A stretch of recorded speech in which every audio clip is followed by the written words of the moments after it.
Labbaik Allahumma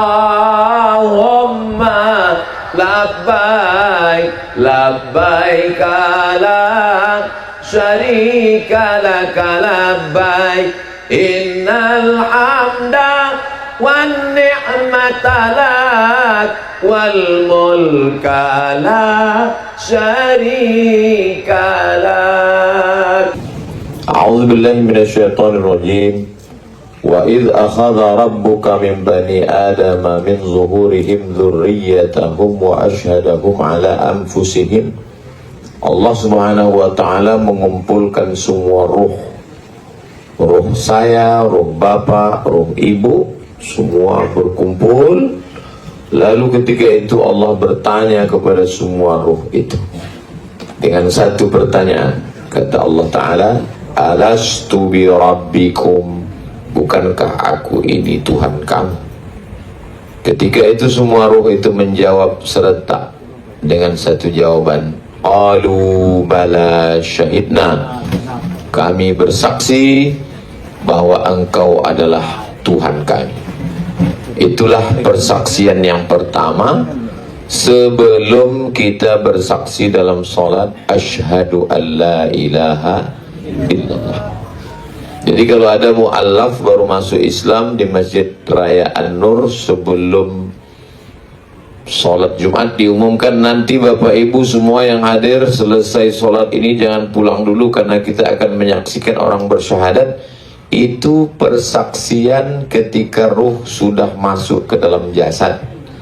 Adapun ketika ruh masih berbentuk ruh, belum ada kuku, belum ada darah, belum ada daging, belum ada bulu, belum ada jasad, baru ruh murni, maka pada saat itu dia sudah bersaksi di hadapan Allah. Kata dia, bala syahidna, kami bersaksi engkaulah Tuhan kami. Itulah kenapa semua orang, kata Nabi, ma min mauludin illa yuladu alal fitrah, semua anak-anak yang lahir itu dalam keadaan fitrah. Kata Abu Hurairah, makna fitrah itu fitratul Islam, anak itu sudah Islam. Makanya kalau ada anak kecil ayahnya tak Islam, bayi atau keguguran atau balita meninggal, maka dia masuk surga karena dia sesungguhnya adalah Islam, Muslim, karena dia belum pernah ada murtad, na'udzubillah, belum ada akalnya. Itulah antara saya dengan anak-anak kecil ini di alam ruh sebaya. Mereka tidak lebih muda, saya tidak lebih tua. Antara saya dengan atuk saya, dengan ayah saya sama, karena ruh itu umurnya sama semua. Tidak ada ruh yang baru, tak ada ruh yang lama. Dia menunggu antrian di alam ruh itu. Disebut dengan alam arwah karena bentuk, kalau satu ruh, kalau banyak arwah. Jadi ada orang mengatakan arwah apa arwah? Kalau satu ruh, kalau banyak arwah. Makanya ila arwahi. Biasanya kalau mengirim Al-Fatihah, wa ila arwahi, kepada ruh-ruh, karena ruh ramai, banyak. Berapa lama kita di alam ruh itu? Wallahu a'lam bishawab. Selesai berada di alam ruh tadi, pindah. Inna ahadakum yujma'u khalquhu fi batni ummihi 40 yawman nutfah, dalam bentuk air 40 hari, summa yakunu 'alaqatan mithla dhalik, berubah dalam bentuk darah 40 hari, summa yakunu mudghatan mithla dhalik, dalam bentuk daging 40 hari. 40 hari air, 40 hari darah, 40 hari daging, 120 hari umur janin dalam kandungan, summa yursalul malaku, dikirim Allah lah malaikat membawa ruh. Itu salah satu dalil bahwa tak semua malaikat itu ada namanya. ada malaikat ada malaikat Munkar Nakir, ada malaikat Malik, ada malaikat Ridwan, ada Mikail, Israfil, Israel, Jibril. Tapi ada malaikat yang tak ada namanya, yaitu salah satu contoh malaikat yang membawa ruh dari alam arwah masuk ke alam rahim. Saya kebetulan ditakdirkan Allah masuk ke dalam rahim ibu saya. Saya tak pernah minta dia menjadi ibu saya, dan dia pun tak pernah minta saya menjadi anak dia. Itu semua rahasia Allah SWT. Kalau begitulah kita memahami tauhid keyakinan ini, maka tak ada ibu yang membenci anaknya, dan tak ada anak yang membenci ibunya. Kenapa? Karena mereka tidak saling memilih. Allah yang sudah memilihkan. Maka dia perlu anaknya itu. Dia katakan, Allah yang sudah memilihkan engkau menjadi anakku, dan anak pun memeluk ibu. Allah juga yang sudah memilih engkau menjadi ibuku. Itu semuanya adalah rahasia ketetapan Allah Subhanahu wa ta'ala. 9 bulan 10 hari di dalam kandungan tadi, itu membuktikan bahwa ruh itu di alam arwah hidup, di alam rahim hidup, berdegup, berdetak jantungnya, menendang kakinya, bergerak dia terasa oleh ibu hamil. Lalu setelah 9 bulan 10 hari menurut normalnya, yang kurang dari itu disebut prematur. Ada juga yang lebih daripada itu, dikhawatirkan meninggal ibunya. Sekarang ada operasi sesar namanya, dibedah. Lalu kemudian lahir ke alam yang ketiga. Alam ketiga ini disebut dengan alam dunia. Dunia artinya dekat. Kenapa disebut alam ini dekat? Karena inilah alam yang paling dekat dengan kita. Dunia ini juga artinya rendah. Kenapa alam ini disebut rendah? Karena ada alam yang tinggi, alam yang mulia. Dan kita semua hafal ayatnya, walal akhiratu khairul laka minal ula, wal akhiratu khairun wa abqa. Akhirat itu lebih mulia, akhirat itu lebih kekal, akhirat itu lebih tinggi.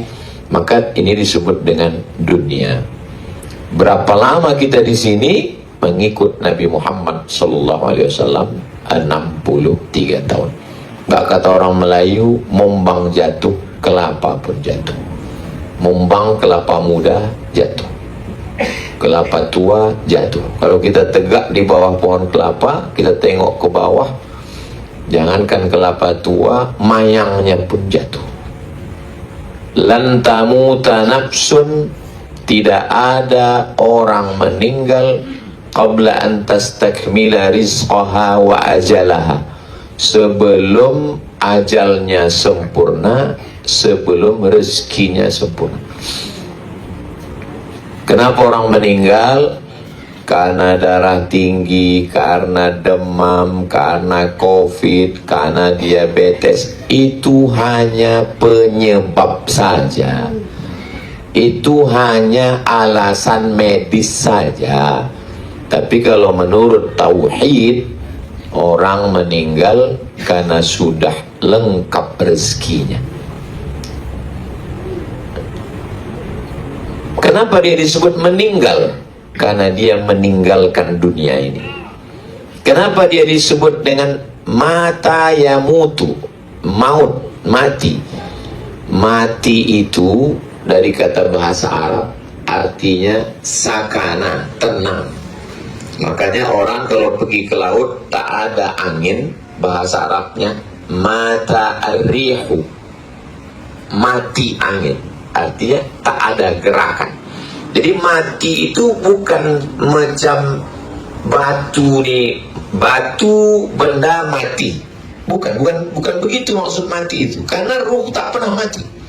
Di alam arwah dia hidup, di alam rahim dia hidup, dan di alam dunia ini pun dia hidup. Hidupnya sekarang dia di dalam jasad. Ruh saya masuk ke jasad saya, ruh Ustadz Jamal masuk, dan kata Nabi, al-arwahu junudun mujannada. Ruh itu macam pasukan bala tentara. Fama ta'arafa minha talaf. Kalau ruh itu punya kesamaan, dia mudah dekat, mudah akrab. Wa ma tanakara minha ikhtalaf. Tapi kalau ruh itu punya banyak perbedaan, tak bisa dia merapat. Diumpamakan macam bala tentara. Ada angkatan laut, ada angkatan darat, ada angkatan udara. Sebelum upacara 17 Agustus ini bercampur semua, ini tentara, ini angkatan laut, tapi begitu upacara sudah dimulai, masuk inspektur upacara, maka ketika itu ruh akan bersama dengan yang banyak kemiripan. Angkatan darat tidak akan mungkin masuk ke barisan angkatan laut. Angkatan laut tak mungkin masuk ke barisan angkatan udara. Dan kita merasakan itu. Apakah kita bersaudara kandung atau berkawan atau berjiran, ada orang-orang yang hati kita itu dekat saja, mudah kita akrab. Saya sendiri yang banyak menjumpai orang macam-macam saya jumpai. Ada jenis orang itu tamu kah dia, pejabat kah dia, baru kita ngobrol dekat, akrab. Tapi ada orang yang susah. Itu sudah disebutkan oleh Nabi. Karena ruh itu, ada model ruh itu, burung akan hinggap di dahan yang sama kalau dia sejenis. Sama-sama burung merpati, tak mungkin burung gagak akan hinggap di dahan yang sama dengan burung elang, tak mungkin. Dia akan sama.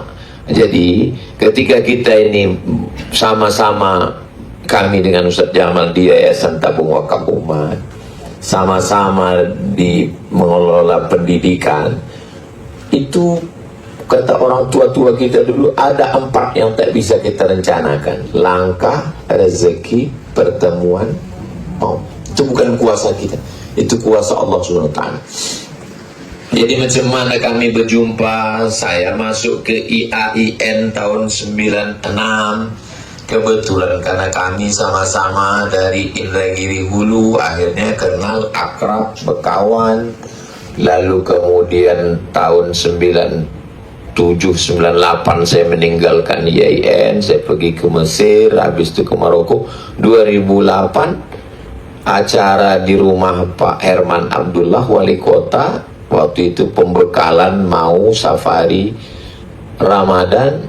Ustadz Jamal berjumpa balik, kawan balik, jumpa dengan Ustadz Ferry, jumpa lagi dengan kawan-kawan. Dan almarhumah adalah sahabat kami satu angkatan, sahabat baik. Dan kami sudah berkawan 30 tahun. Dari tahun 1996 2026, 30 tahun berkawan, tak pernah ada kata-kata menyinggung perasaan, menyakiti hati, tak ada. Bahkan kenangan terakhir ketika kami sama-sama mengadakan reuni pada hari Ahad. Hari Ahad 16 Agustus kami mengadakan reuni, berkumpul bersama. Kebetulan Ustazah Fatimah datang, beliau duduk di belakang. Duduk di belakang, semua kami di depan.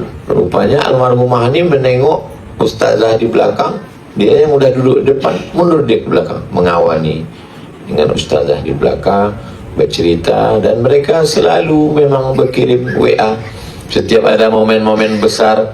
Ustazah, doakan anak kami mau masuk fakultas kedokteran. Dia mudah, mereka mungkin ruhnya sudah punya keakraban, kedekatan. Lalu kemudian ketika kami akan makan, saya tengok ada menu cincang ayam. Lalu beliau masukkan ke mangkok, kata dia, letakkan dengan Ustaz, karena Ustaz Somad selalu beliau kalau ada tamu bawa kawan, sahabat, teman dekat ke tempat cincang ayam. Jadi hubungan kami baik. Saya pun beberapa kali datang ke rumah Jadi Allah Subhanahu wa Ta'ala mempertemukan kita di alam yang ketiga ini. Mudah-mudahan nanti itu salah satu tanda di alam yang terakhir nanti pun kita akan bersama juga di surga bersama Rasulullah sallallahu alaihi wasallam.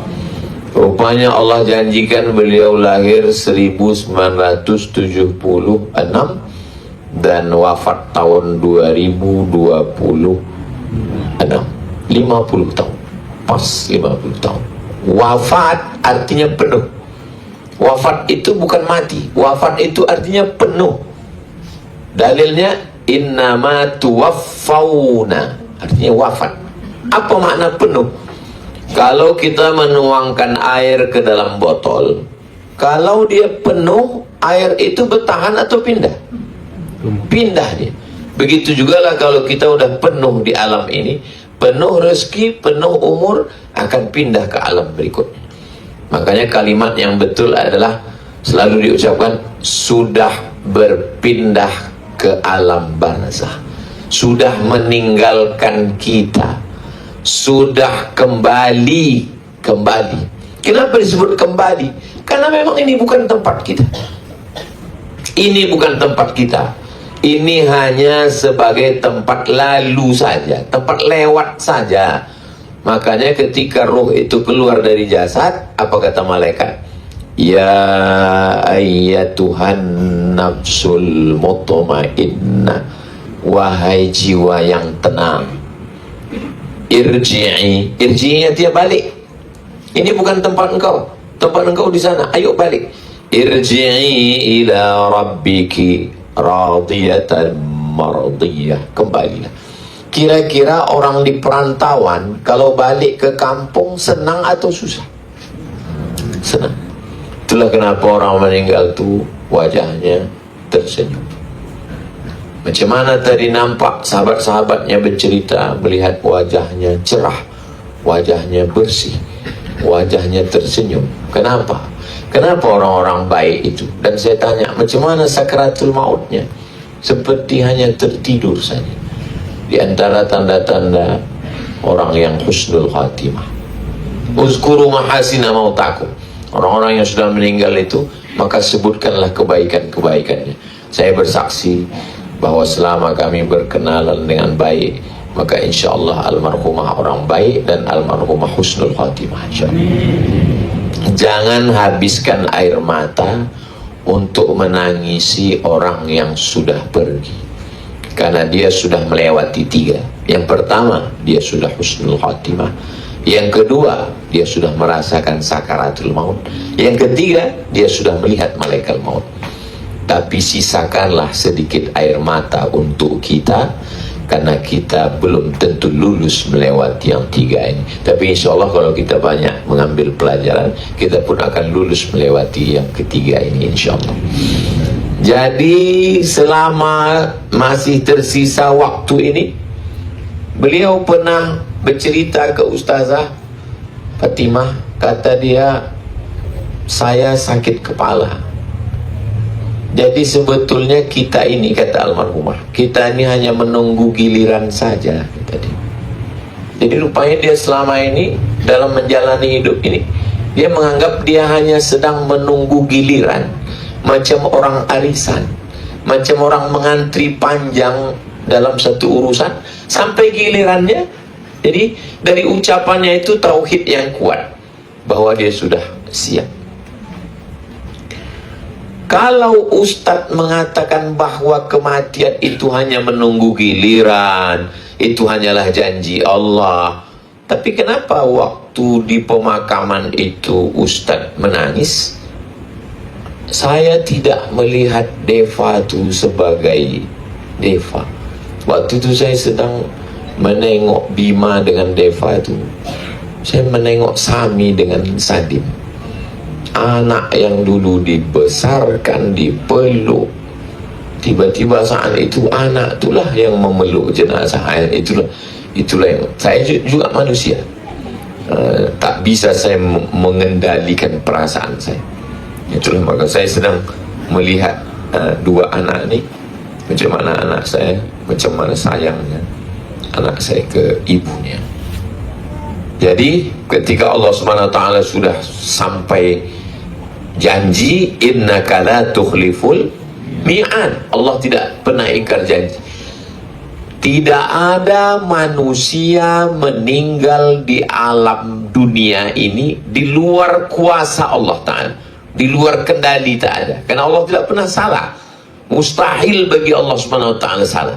Jadi kalau ada orang meninggal dunia, itu memang sudah tertulis di Lauhil Mahfuz. Allah menciptakan makhluk namanya qalam, dan Allah memerintahkan kepada qalam. Allah bersumpah di Al-Quran, wal qalami wa ma yasturun, demi qalam. Kata Allah Ta'ala kepada qalam, wahai qalam, uktub, tulis. Tertulislah di Lauhil Mahfuz bahwa almarhumah akan meninggal dunia pada usia 50 tahun menurut hitungan Januari Februari, sebetulnya lebih kalau dihitung menurut Muharram Safar Hijriah. Jadi sudah, itu semua sudah. Itulah yang selalu ditanamkan ke dalam pikiran kami sebagai sahabat dan semua kita yang menyayangi almarhumah, bahwa kita sayang kepada almarhumah, ya, tapi ada yang lebih sayang. Yang lebih sayang kepada beliau adalah Allah Subhanahu wa ta'ala. Selesai janjinya sudah di alam dunia, lalu kemudian pindah ke alam yang keempat. Alam itu disebut dengan alam barzakh. Ini air laut, ini air sungai. Kenapa air laut dari Selat Malaka itu tak masuk ke Sungai Siak? Kalau masuklah air laut dari Selat Malaka itu ke Sungai Siak, masinlah air Sungai Siak itu, masinlah air tanah Pekanbaru nih, mati kita, tak bisa minum. Kenapa air laut itu tak masuk? Maka dalam surat Ar-Rahman disebutkan Allah, bainahuma barzakhun, antara air laut dengan air sungai ini ada namanya barzakh. Itulah kenapa alam itu disebut dengan alam barzakh, karena dia tidak disebut akhirat, karena dunia belum kiamat. Tapi dia tidak disebut dunia, karena dia sudah pindah dari dunia. Maka alam pemisah antara dunia dengan akhirat namanya alam barzakh. Nama dia yang lain disebut dengan alam kubur, karena jasadnya sudah dikubur. Macam mana ruh itu keluar dari jasad? Macam embun menetes di ujung daun. Nih daun nih embun malam, subuh besok kita tengok bertumpuk air tu di tengah, menetes di ujung daun, lembut. Begitulah ruh tu keluar dari jasad orang beriman. Itu kenapa kita selalu minta kepada Allah, Allahumma hawwin alaina fi sakaratil maut, ringankan kami waktu sakaratul maut. Dari cerita Ustaz Jamal, maka saya yakin bahwa ruh almarhumah keluar dari jasad itu macam embun menetes di ujung daun, macam orang tidur saja. Tidur. Almarhumah emak saya pun begitu juga, sampai tak tahu apakah dia meninggal itu di rumah atau di jalan atau waktu diperiksa di rumah sakit, tak sadar, macam tidur. Itulah kematian yang paling indah. Kenapa? Karena tak terlalu nampak sakit. Zahirnya kita menilai begitu, hakikatnya Allah Subhanahu wa ta'ala. Kita hanya selalu minta kepada Allah, Allahumma ja'alil hayata ziyadatan lana fi kulli khair. Kalau engkau takdirkan aku masih hidup besok pagi, bertambah amal soleh. Wa ja'alil mauta rahatan lana min kulli syarr. Kalau engkau takdirkan aku mati malam ini, biarlah kematian ini membuat aku berhenti dari segala dosa-dosa. Nah, jadi orang beriman itu tak pernah takut, karena memang itu sudah janji kepada Allah Subhanahu wa ta'ala. Lalu setelah ruh itu berpindah ke alam barzakh, dia melewati apa yang disebut dengan pertanyaan malaikat mungkar dan nakir. Maka dianjurkan sunnah hadis riwayat Imam Abu Umamah Al-Bahili membacakan talqin. Hadis tentang membacakan talqin mayat, idza ja'akal malakani al-muwakkalani, kalau datang dua malaikat bertanya kepadamu, man rabbuka, man nabiyuka, ma qiblatuka, man imamuka, man ikhwanuka, faqul rabbi Allah. Itulah yang saya bacakan kemarin pada bagian kepala itu, karena membacakan talqin itu hukumnya sunnah. Untuk yang sudah meninggal sebagai doa, untuk yang masih hidup sebagai pelajaran. Jadi tak boleh kita meninggalkan jenazah itu begitu saja. Maka kata Nabi SAW, salu lahut tasbit, doakan orang saudaramu yang sudah meninggalkan kamu itu tasbit, supaya dia kokoh menjawab pertanyaan malaikat. Lalu setelah itu kemana pergi ruh itu? Ikhtilaf ulama. Menurut Imam Ahmad bin Hambal, ruh orang-orang yang beriman itu masuk ke dalam surga bersama Rasulullah Sallallahu Alaihi Wasallam. Tapi katanya belum masuk surga. Masuk surga itu nanti setelah tiup sangkakala, hari kiamat, berdiri lagi di padang mahsyar, nanti timbangan amal, meniti titian siratal mustaqim. Itu masuk surga sebagai balasan amal. Adapun ruh ini masuk ke dalam surga adalah sebagai fase penantian, menurut pendapat Imam Ahmad bin Hambal, imam yang keempat mazhab Hambali. Orang baik masuk ke surga, orang jahat masuk ke dalam neraka. Sedangkan menurut Imam Malik bin Anas, kata Imam Maliki, dhahabat haitsu sya'at mursalatun al-arwahu mursalatun haitsu sya'at. Ruh itu pergi sesuai dengan kehendak Allah Subhanahu wa taala. Nah, jadi kalau ada orang mengatakan kemarin waktu kami sedang tawaf di Ka'bah nampak saya macam almarhum ayah saya, persis Pak Ustadz. Mungkin dia pakai pendapat ini karena ruh itu bisa pergi sesuai dengan kehendak Allah Subhanahu wa taala. Tapi pendapat ini berbahaya karena nanti orang akan mengklaim menjumpai orang, padahal sebetulnya itu bukan ruhnya, tapi jin qarin yang mengikutinya. Karena manusia itu ketika dia lahir ada satu jin yang menyertainya. Orang yang selalu menyertai bahasa Arabnya qarin, kemana pergi bersama, maka disebut dia dengan jin qarin. Maka pendapat ini bahaya untuk difahami masyarakat umum, karena kalau nanti orang mengaku-ngaku nampak ini, sebaiknya tidak kita serahkan. Masalah ruh ini saya ceritakan ini karena ada ulama yang membahas. Kitab yang paling lengkap membahas tentang ruh ini ditulis oleh dua imam. Imam yang pertama namanya Imam Al-Qurtubi, nama kitabnya At-Tadhkirah, sudah diterjemahkan ke bahasa Indonesia. Imam yang kedua namanya Imam Ibnu Qayyim Al-Jauziyah, nama kitabnya adalah Ar-Ruh, sudah kita bedah dulu di Masjid An-Nur pada bulan suci Ramadan. Ensiklopedia ruh. Jadi ruh ini sesuai dengan kehendak Allah Subhanahu wa taala. Innama amruhu idza arada syai'an ay yaqula lahu kun fayakun. Ruh masih menjawab salam kita. Itulah kenapa kita ketika lewat di makam mengucapkan assalamualaikum ya ahlad diyar minal mu'minin wa inna insyaallah bikum lahiqun yarhamullahu al-mustaqimina wal mustaakhirin nas'alullah lana wa lakumul afiyah. Ruh masih menengok perbuatan. Jadi perbuatan saya malam ini ditengok oleh ruh mak saya, ayah saya. Dalilnya adalah satu, ayat Quran. Yang kedua, hadis Nabi. Mana ayatnya? Ayatnya adalah wa qul i'malu, beramallah kamu, fasayarallahu. Yang menengok amal kamu ada tiga. Yang pertama Allah. Yang kedua, wa rasuluhu, Rasulullah. Rasulullah ini menengok amal kita malam ini. Yang ketiga adalah wal mu'minun. Wal mu'minun di situ menurut tafsir Ibnu Katsir, kata Imam Abul Fida Ismail Ibnu Katsir, nama tafsirnya tafsir Al-Qur'anil Azim. Yang dimaksud dengan wal mu'minun di situ adalah orang yang beriman menengok amal keluarganya. Maka almarhumah dari alam barzakh menengok amal kita malam ini. Kira-kira menengok kita ini berkumpul senang tak mereka? Senang.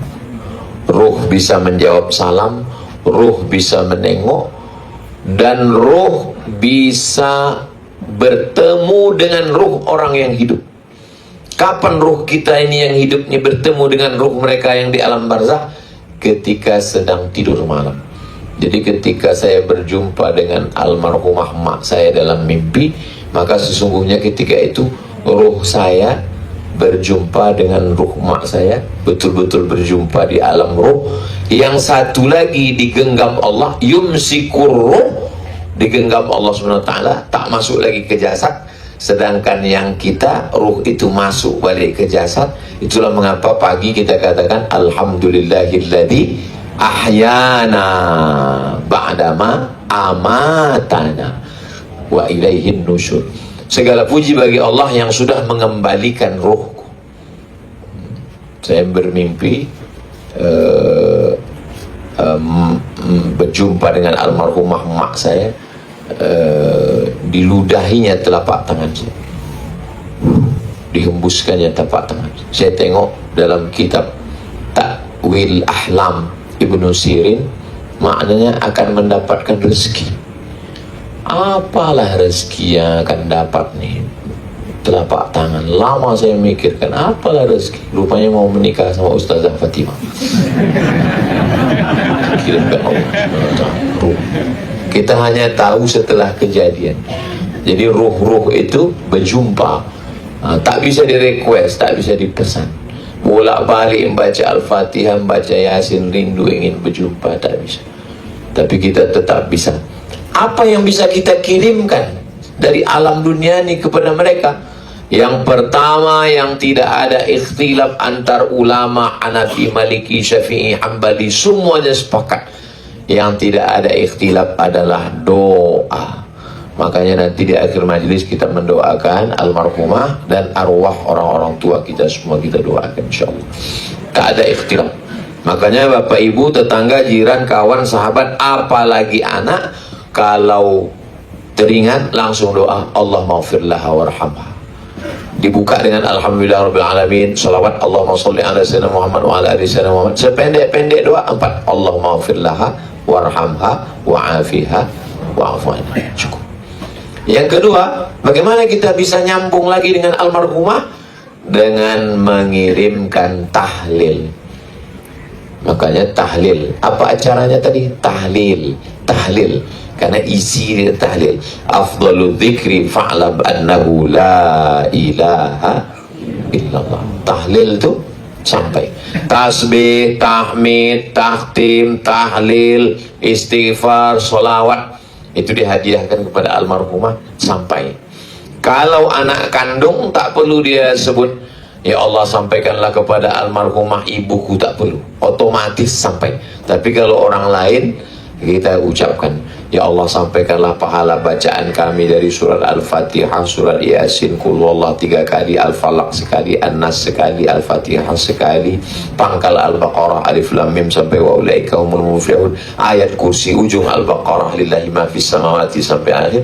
Maka itu sampai kepada orang yang beriman. Dalilnya ketika anak Umar bin Khattab, namanya Abdullah bin Umar bin Khattab, berpesan, nanti kalau aku sudah meninggal dunia, kalian bacakan Al-Fatihah, pangkal Al-Baqarah, dan ujung Al-Baqarah.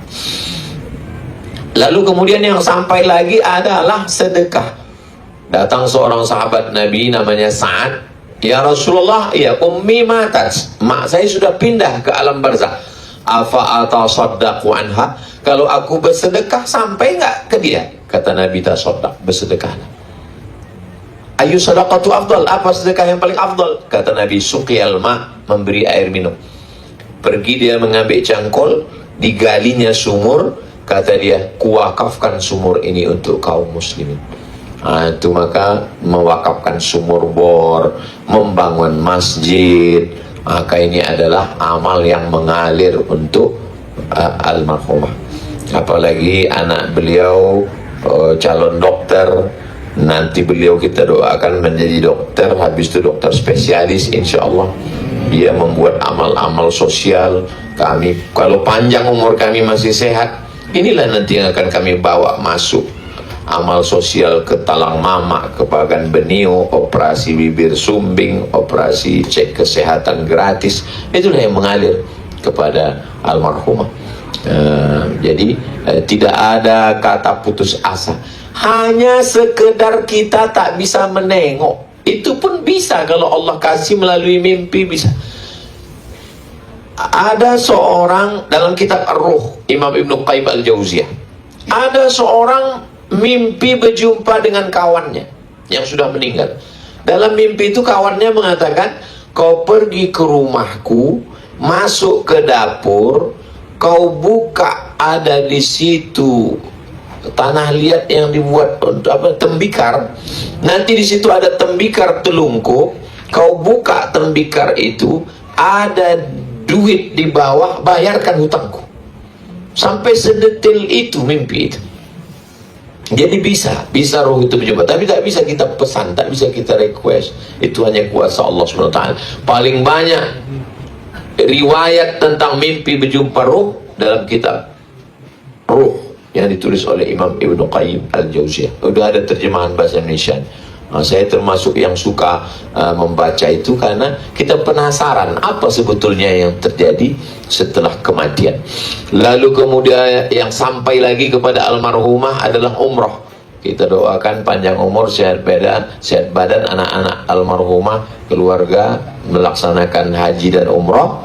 Lalu kemudian haji pertama untuk diri sendiri, umrah pertama untuk diri sendiri, umrah yang kedua, labbaik Allahumma umrah, saya laksanakan umrah untuk almarhumah, maka pahalanya sampai. Dalilnya adalah hadis Nabi ketika ada seorang sahabat, kata dia, labbaik Allahumma syubrumah, aku menghajikan Syubrumah. Nabi bertanya, siapa yang kau hajikan? Syubrumah. Siapa Syubrumah itu? Saudaraku. Kata Nabi, hajikan dulu dirimu, baru kau hajikan Syubrumah. Itu menunjukkan haji sampai. Amal yang sampai lagi kepada almarhumah di alam barzakh adalah puasa. Itu tak ada ikhtilaf antar ulama. Man mata, siapa yang meninggal dunia, wa alaihi siyamun, punya utang puasa, soma anhu waliyuhu, maka ahli warisnya melaksanakan puasa. Jadi kalau Bima, Deva melaksanakan puasa sunat, puasa Senin Kamis, puasa Ayyamul Bait 13, 14, 15, puasa 6 hari di bulan Syawal, puasa Nabi Daud, maka pahalanya mengalir kepada almarhumah. Jadi hadis-hadis ini menjelaskan kepada kita bahwa tak terputus hubungan kita. Saya sampai hari ini setiap Rabu subuh kami siapkan sarapan pengajian, saya hadiahkan pahalanya untuk almarhumah. Begitu juga setiap bulan ada paket dari yayasan untuk fakir miskin, anak yatim di kampung, di Asahan, itu juga untuk almarhumah. Kemarin berkurban 7 orang, saya, Ustazah, Hazik, Sami, Sadim, kemudian yang 2 lagi almarhumah. Dan doa tak pernah putus. Saya tidak membaca dalam Al-Quran, tak baca dalam hadis, tak juga saya baca dalam kitab. Saya temukan sendiri bahwa ketika pikiran saya ingat kepada mak ini, begitu ingat, langsung saya hanyut di dalam ingatan itu. Ingat saya misalnya tiba-tiba entah sedang duduk di airport, atau lagi sedang baca buku, atau tiba-tiba teringat. Begitu teringat, saya seperti pindah ke alam lain, menyesali diri sendiri. Kenapa lah tak ku bawa dia dulu jalan ke Malaysia? Kenapa dia tak ku bawa ke Brunei Darussalam? Kenapa waktu dulu umroh tak ku bawa dia tawaf berjalan bersama? Jadi untuk menghentikan pikiran itu supaya dia tak berjalan, saya menemukan sendiri. Begitu ingat, langsung saya baca Al-Fatihah. Sampai hari ini, kadang sedang nyetir, tiba-tiba pikiran saya itu berpindah ke situ, atau lagi makan, dijamu orang makan, enak makanan tuh, teringat. Itu seakan-akan berpindah dari tempat itu, langsung hanyut di bawahnya. Bagaimana menghentikan pikiran itu supaya tak hanyut? Saya menemukan sendiri, baca Al-Fatihah. Maka sampai hari ini setiap saya ingat, saya bacakan Al-Fatihah untuk almarhumah. Al-Fatihah, dengan baca Al-Fatihah itu dia seperti terhenti, stop, dan kita balik ke alam kita. Tapi kalau ada orang mengatakan, Nanti dengan berjalannya waktu lama-lama kematian itu sakitnya akan hilang. Bagi saya tidak. Saya tak pernah merasakan kematian itu hilang dengan berjalannya waktu. Bagi saya hilangnya sakit berpisah karena kematian itu, obatnya itu cuma satu. Obatnya itu adalah kita meninggal dan berjumpa di alam barzakh. Itulah baru hilang sakit. Dulu saya berpikir bahwa ini hidup di dunia dan setelah ini nanti akan mati pindah ke alam barzakh.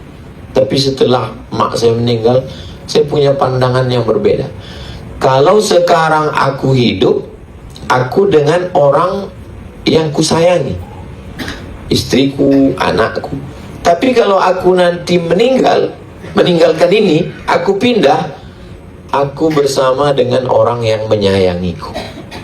Bedanya cuma itu saja. Sekarang aku bersama dengan orang yang kusayangi. Tapi kalau aku meninggal, aku akan bersama dengan orang yang menyayangiku. Bukan berarti saya mengatakan istri saya tak sayang sama saya. Maksud saya ada orang yang lebih sayang ke kita, yaitu ya, emak kita, ibu kita. Jadi sebetulnya itu saya dapatkan dari sepupu saya. Dia bercakap pendek, tapi cakap dia itu masuk ke hati saya. Saya nasihati dia begini, bang, hati-hati, abang udah tua, banyak istirahat, jangan peras tenaga. Kita ini udah tua, tak tahu kapan meninggal. Terus dia jawab singkat, aku kalau meninggal aku jumpa sama emak, katanya. Tapi cakap dia itu masuk ke hati saya. Oh iya, kalau meninggal jumpa sama emak, katanya. Membuat saya merubah cara pandang. Dulu saya berpikir bahwa aku di dunia ini begini-begini, nanti kalau sudah mati aku selesai. Rupanya enggak. Sekarang kalau aku mati, aku jumpa dengan emak, aku jumpa dengan orang-orang yang aku sayang. Jadi betapa kita tidak hanya mendapatkan ilmu itu dari buku, tidak dari kitab, dari cakap orang pun kita bisa mendapatkan. Gak apa-apa mati, kata dia. Kalau mati aku jumpa dengan emak, kata dia. Nah, jadi begitulah saya menghadapi hidup. Selagi saya masih hidup, saya mengajar, saya ceramah, saya di pondok. Sekarang saya dengan Ustaz Jamal, kami sibuk mengurus izin Az-Zahra Institute untuk supaya anak-anak bisa kuliah. Jadi sebetulnya hidup kita ini kalau ditanya, kalau kita renung-renung, apalah guna hidup? Hidup ini menunggu mati. Sama macam cakap almarhumah. Kata dia, kita ini menunggu giliran, kata dia. Cakap almarhumah itu yang ke ustazah itu dicakapkannya waktu ke saya, kita ini menunggu giliran. Betul. Nah, dulu waktu di Mesir, besok datang ya ke rumah kawan anu, dia udah tamat, dia mau balik nih ke Riau. Besok datang ya ke rumah kawan kita orang Jawa, dia akan mau balik ke Surabaya. Begitu juga sekarang nih. Saya perhatikan kawan-kawan satu-satu balik.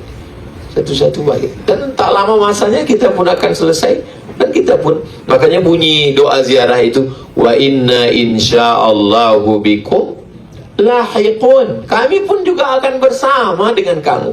Yarhamullahul mustaqdimin wal mustaakhirin. Bedanya adalah kalian duluan, kami akan menyusul belakangan. Jadi kalau kita memahami kematian itu begitu, kematian itu bukan sesuatu yang menakutkan. Kita hanya sekedar pindah. Dan kematian bukan pindah yang pertama. Tahu sebelumnya kita juga udah pernah pindah. Dari alam arwah kita pindah ke alam rahim. Dari alam rahim kita pindah ke alam dunia. Dan dari alam dunia kita pindah ke alam barzakh. Sampai akhirnya nanti masuk ke alam yang terakhir, alam keempat. Idzas sama'u fatarat, langit terbelah. Wa idzal kawakibun tasarat, planet bertabrakan. Wa idzal biharu fujirat, lautan lautan diledakkan. Wa idzal quburu bu'athirat, semua yang dikubur dibangkitkan, ditiupkan sangkakala. Dan pada saat itu kita pun bangkit lagi menghadap Allah. Pada saat itu ruh berjumpa balik dengan jasad. Jadi masuk surga itu bukan ruh. Kalau masuk surga itu ruh, tak mau kita masuk surga. Berarti masuk surga mimpi. Siapa mau masuk surga cuma mimpi? Masuk surga itu bukan ruh. Masuk surga itu ruh dengan jasad. Tapi jasad kita udah dimakan cacing tanah. Enggak. Ada satu di badan kita ini yang tak hancur. Azmudzanam. Tulang belakang paling ujung, paling bawah. Dan ternyata tulis nanti di internet, apa bagian tubuh yang tidak hancur. Ternyata tulang itu tak hancur, tulang itu akan kembali utuh balik, hidup balik, dan kita akan kembali menghadap Allah Subhanahu wa ta'ala. Itulah maka kita selalu tiap malam baca, wa in kullun lamma jami'un ladaina muhdar. Muhdarun artinya dihadirkan.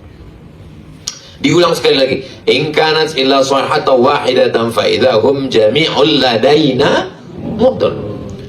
In kanat illa sayhatan wahidatan, satu kali teriakan pekikan malaikat lalu semuanya mati, berteriak sekali lagi hidup, dan kita pun akan dikumpulkan di hadapan Allah, kita hidup balik. Datang seorang kafir namanya Asi bin Wa'il membawa tulang yang sudah kering, lalu dia tanya ke Nabi, ayuhyi rabbuka hadzal 'azama ba'dama baliya wa ramma, ya Muhammad sallallahu alaihi wasallam, sanggup tak Tuhan kau menghidupkan tulang ini? Nabi diam. Datang malaikat Jibril membawakan ayat. Apa kata malaikat Jibril? Qul yuhyiha alladhi ansha'aha awwala marrah. Katakan kepada dia, katakan kepada si Asi bin Wa'il yang tak percaya, bahwa sebagaimana Allah dulu menciptakannya pertama kali, maka Allah maha mudah untuk mengembalikannya. Dulu Abdul Somad ini tak ada Abdul Somad, lalu diciptakan Allah, sekarang menjadi ada. Setelah ada ini dibuatnya dan nanti menjadi tak ada. Kalau sebelumnya tak ada menjadi ada, dia mampu, apalagi membuat yang pernah ada lalu menjadi tidak ada, lalu balik lagi. Sangat mudah bagi Allah. Innama amruhu idza arada syai'an yaqulu lahu kun fayakun. Hidup balik menghadap Allah Subhanahu wa ta'ala. Dan pada saat itu kita akan melewati beberapa proses, tegak di padang mahsyar, menunggu syafaat uzma dari Nabi Muhammad, lalu kemudian titian siratal mustaqim, timbangan amal, sampailah pada akhirnya. Itu yang kita ulang 3 kali. Salamun qawlam min rabbir rahim, salamun qawlam min rabbir rahim, salamun qawlam min rabbir rahim. Salam, kamu mendapatkan ucapan selamat datang. Qaulan, ucapan min rabbir rahim, dari Allah, masuk ke dalam surga. Mudah-mudahan kita semuanya mendapat ucapan itu. Waktu masuk ke dalam surga, orang-orang beriman itu mencari sahabatnya yang dulu sama di dunia. Orang beriman tak mau masuk surga sendirian. Ketika dia masuk ke dalam surga, dicari-carinya, dan dia minta kepada Allah Ta'ala, ya Allah, aku sudah mencari sahabatku, tapi dia ternyata tak ada di sini. Karena tempat di sana cuma 2, surga dengan neraka. Maka kata Allah SWT, cari sahabatmu yang imannya sebesar duit dinar. Dinar itu duit logam, beratnya 4,25 gram, macam duit logam. Dicari koin, dicarinya dapat. Habis itu dia mengadu lagi kepada Allah. Hadisnya hadis Sahih Bukhari tentang syafaat. Ya Allah, aku sudah mendapatkan kawan-kawanku yang imannya sebesar duit logam. Maksud duit logam itu iman kecil. Ada lagi yang ingin ku selamatkan. Sebesar apa kata Allah? Imannya sebesar biji sawi. Kata Allah Ta'ala, kau masuk, kau cari. Dia diciptakan Allah seperti protek yang melindungi dirinya hingga tak terbakar. Dapatnya iman kawannya itu sebesar biji sawi, diselamatkan. Itulah yang disebut dengan syafaat orang beriman. Tidak mesti ulama. Bahkan ada yang di dunia ini dia macam orang biasa saja. Dia bukan ulama, dia bukan ustaz, dia tak ceramah, tapi rupanya hatinya bersih. Kita menghadap Allah ini, yauma la yanfa'u malun, pada hari itu tak ada guna harta, wala banun, tak ada guna anak, illa man atallaha, kecuali orang yang menghadap Allah biqalbin salim. Biqalbin salim, dengan hati yang bersih. Menghadap Allah ini, yang bekal kita menghadap Allah ini satu, hati yang bersih. Jadi banyak orang-orang yang bukan ustadz, bukan ulama, bukan profesor, doktor, bukan kiai, bukan buya, bukan habib, hanya orang biasa tapi hatinya bersih. Mungkin orang itulah yang menyelamatkan kita. Makanya tak boleh kita menyepelekan orang, tak boleh kita menganggap orang remeh. Mungkin karena dia susah, tapi rupanya hati dia tulus, hati dia bersih. Boleh jadi dia lah yang menarik tangan kita nanti masuk ke dalam surga. Ada seorang sahabat memeluk Nabi kuat. Kata Nabi, kenapa kau peluk aku? Aku muda, aku miskin, aku hamba sahaya. Macam mana nanti di akhirat? Aku tak yakin dekat dengan engkau ya Rasulullah. Kata Nabi, almar'u ma'aman ahab. Orang akan bersama dengan siapa yang dia sayang. Saya yakin dan percaya, Bapak Ibu yang hadir malam ini, tumpah ruah semua, ini pastilah ungkapan rasa kasih sayang. Sebagai, ada yang berjumpa sebagai keluarga, ada yang berjumpa sebagai jiran, ada yang berjumpa sebagai kawan kuliah, ada yang berjumpa satu majelis pengajian, ada yang berjumpa. Kita bertemu nih macam-macam jaringan kita. Maka saya yakin dan percaya yang hadir malam ini karena kasih sayang. Sebagaimana kita berjumpa di dunia ini, insya Allah dijumpakan Allah juga nanti di akhirat. Itulah perjalanan roh di 5 alam. Alam arwah, roh, alam rahim, alam dunia, alam barzah, alam akhirat. Setelah kita pahami hakikat ini, maka kita melihat dunia ini, man arafat dunia hanan alaih. Siapa yang paham tentang hakikat dunia, ringan bagi dia dunia ini. Tak sampai setengah sayap nyamuk. Takap seekor nyamuk, tengok sayapnya ada 2, yang 2 itu dipotong lagi, tak sampai setengah sayap nyamuk. Jadi kalau hari ini kita kaya, ya tak sampai setengah sayap nyamuk. Jangan terlalu sombong. Kalau hari ini kita berkuasa, pun tak sampai setengah sayap nyamuk. Pada akhirnya kita akan menghadap Allah. Berapa banyak orang Pekanbaru ini yang kaya-kaya, yang pejabat-pejabat, yang hebat-hebat, habis. Pada akhirnya kita akan menghadap Allah SWT. Yang kekal abadi hanyalah wal baqiyatus shalihat. Hidup hanya sepotong kenangan. Hidup hanya sepotong kenangan. Maka tinggalkanlah kenangan yang baik. Saya mengenang almarhumah istri dari sahabat saya, dan beliau pun sahabat saya, maka kenangan baik. Yang saya sesalkan, saya cakapkan ke ustazah, yang ku sesalkan sudah beberapa kali, nanti Idul Fitri mau ku bawa ustazah ke sini, nanti mau ku besok lah. Maka mengambil pelajaran dari sini, kalau kita mau datang, tak usah nunggu Idul Fitri. Kalau kita mau mengasihi sesuatu, tak usah menunggu hari ulang tahun, tak usah datang, karena kita tak tahu kematian kapan datang. Kalau mau dicari sesal-sesal, tak boleh sebetulnya kita menyesali. Tapi saya ingin mengambil pelajaran dari itu, bahwa berkawan. Tapi semua itu terobati karena kemarin kita sudah buat reuni 30 tahun, alhamdulillah sempat terlaksana.